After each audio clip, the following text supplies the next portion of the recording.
Oh my God!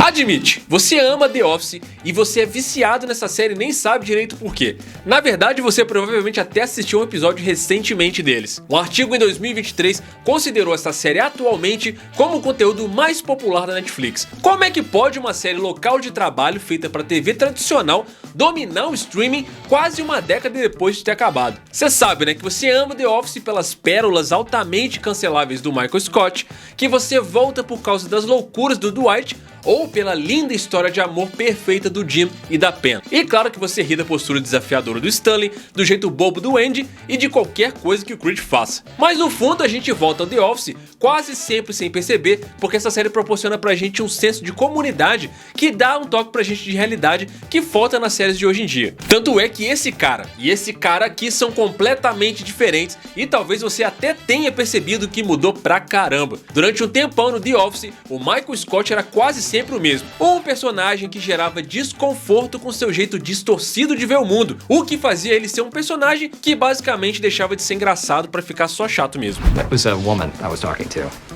So, she had a very low voice. Probably a smoker. Na primeira temporada ele era bem chato, ele é basicamente como qualquer chefe chato normal. Não tinha escala de aprendizado nele e nem evolução, ele só era extremamente inconveniente, beirando um abuso moral. Então, como foi que eles conseguiram salvar o The Office através do Michael Scott?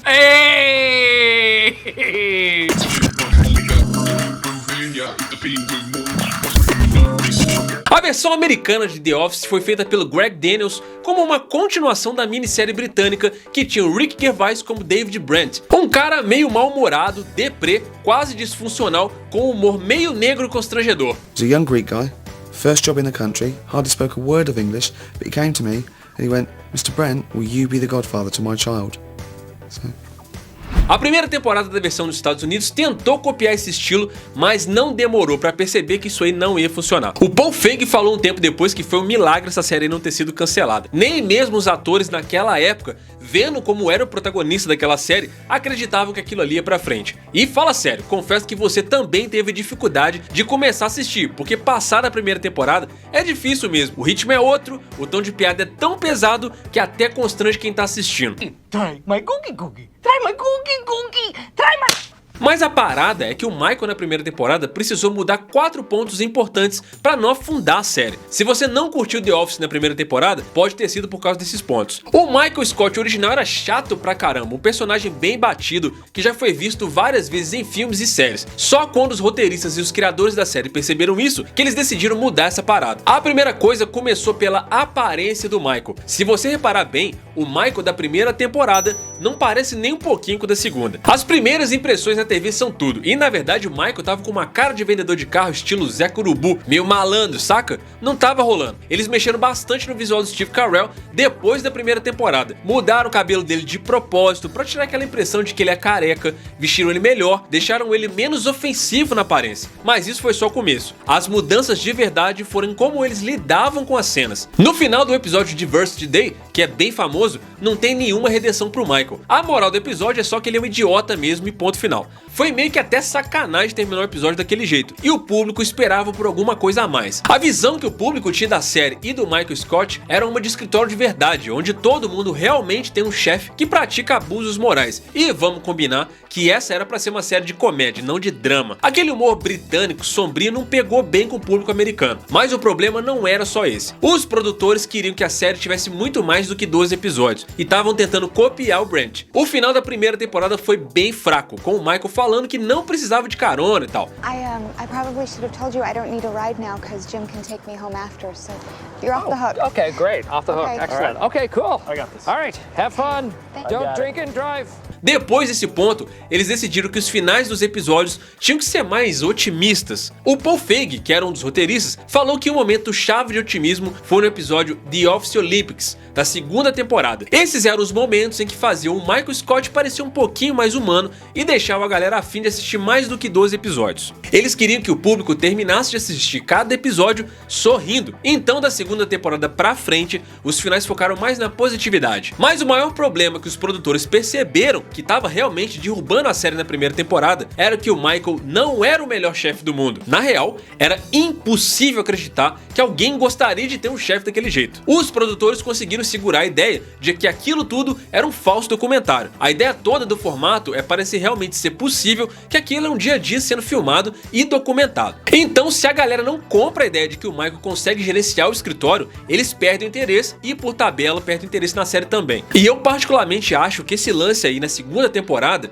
no episódio The Client, foi uma resposta direta para essa crítica. Pra quem não se lembra, o Michael passou praticamente toda a primeira temporada fazendo suas demissões fakes, ataques ofensivos pra cima de quase todo mundo no escritório, e ele também não fazia praticamente nada. Já no episódio Client, o Michael continua sendo o Michael. Ele interrompe a reunião pra ligar pra Pen e contar uma piada pra ela, ele fica falando o tempo todo da separação da Jane do marido dela e desvia a conversa por horas falando das costelas do Chiles. E aí, no final ele consegue fechar o negócio. Ele consegue o contrato por ter sido ele mesmo e consegue no fim alguma coisa. Isso mostra que o Michael era mais do que só aquilo, que ele tinha mais profundidade. Quem assiste passa a dar crédito pra tudo aquilo que o personagem é e passa a fazer sentido a posição que ele ocupa e a gente passa a torcer por ele. Essa pegada foi continuando anos depois da primeira temporada, com o Michael se esgoelando no caos, mas ainda assim conseguindo tocar Dunder Mifflin do mesmo jeito que você foi aprendendo a se inscrever no canal do YouTube que faz conteúdos legais pra não perder o próximo vídeo, né? Se inscreve aí e deixa aquele like pra fortalecer, vai? Essa foi a abordagem da primeira temporada e é por isso que você vê personagens como David Wallace chamando o Michael pra ir dar dicas de como comandar as outras filiais. Apesar da personalidade do Michael, na verdade ele é bom no que ele faz e é por isso que ele meio que lidera com semi-sucesso uma empresa de papel no mercado. A competência momentânea do Michael dá espaço para os roteiristas incentivarem o comportamento mais louco dele. Se ele estivesse fazendo isso no escritório e fracassando o tempo todo, ninguém ia conseguir acreditar no personagem e o público ia achar ele só um pela-saco. E isso porque a gente gosta da Pen, do Jim e do Stanley e a gente sabe que as outras filiais estão fechando e como espectador a gente quer que a filial tenha sucesso por causa desses personagens. Se o Michael ficasse brincando direto com o ganha-pão deles, a gente como público ia acabar se cansando, ia se ressentir e ele ia se tornar o vilão da série. Então o Greg Daniels disse para os roteiristas que da segunda temporada em diante o Michael tinha que ser um chefe mais competente e deu certo. Mas acho que as mudanças mais importantes do Michael Scott entre a primeira e a segunda temporada são as que deram pra ele um arco de personagem verdadeiro e estimularam ele a se tornar o idiota mais gente boa da TV. Esse resultado foi meio que por causa de duas decisões, e a primeira foi mais na pegada logística. O Michael Schur,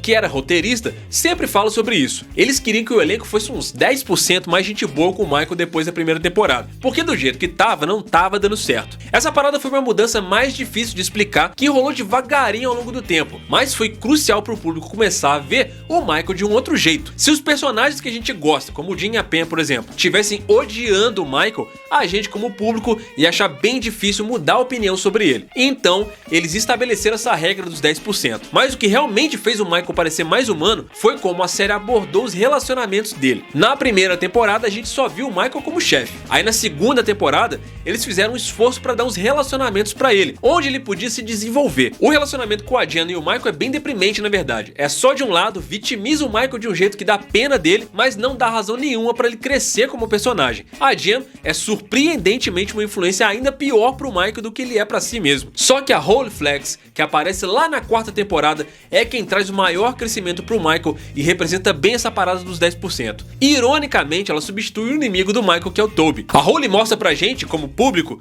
que o Michael pode ser amado e devia ser amado. Ela deu motivo pro Michael amadurecer, pra ele não ler os e-mails não enviados dela, pra tirar a toxicidade da vida dele. Um motivo pra ele se sentir mais de boa e seguro consigo mesmo. Quando a gente vê uma personagem despretensiosa e gente boa como a Holly se apaixonando por alguém como o Michael, inconscientemente a gente passa a ver o Michael como uma presença mais legal e necessária. A forma, por exemplo, como o Michael se apaixonou por ela fez muita gente se derreter por ele. Oh, so you can't make my orgy? Kidding. Kidding. Acting! It was hard. I wanted to kiss her. I'm so glad you didn't. E isso é talvez a mudança mais radical desde a primeira temporada. Naquele comecinho, o Michael não evoluiu nada. Ele não tinha muita coisa pela qual se empolgar e o núcleo ao redor dele representava bem isso. Mas tem um motivo para esse Michael da primeira temporada, desde a aparência até o final do dia dele, até como ele é tratado e trata os outros, nunca ter passado desses 6 episódios iniciais. Eu acho que parte do motivo de eu achar isso interessante, pelo menos interessante o suficiente para falar mais sobre, é porque muita gente acha que os 12 primeiros episódios do The Office do Reino Unido são muito melhores do que o da versão com Steve Carell. Mas eu acho que se a gente olhar para ambas as séries de um jeito geral, elas são duas versões bem diferentes do que é ser o melhor chefe do mundo. O que o Mike Scott conseguiu foi uma transformação de algo que todo mundo achava que ele devia ser, um David Brent, para algo que é só dele, o próprio Michael Scott. E eu acho que essa é a lição mais importante das primeiras temporadas da série. Às vezes é melhor ser autêntico, é melhor ser diferente do que tentar se encaixar no molde que você nunca vai conseguir ser tão bom quanto da outra pessoa. Então talvez é só parar de tentar ser eles. Levou alguns episódios pro Michael,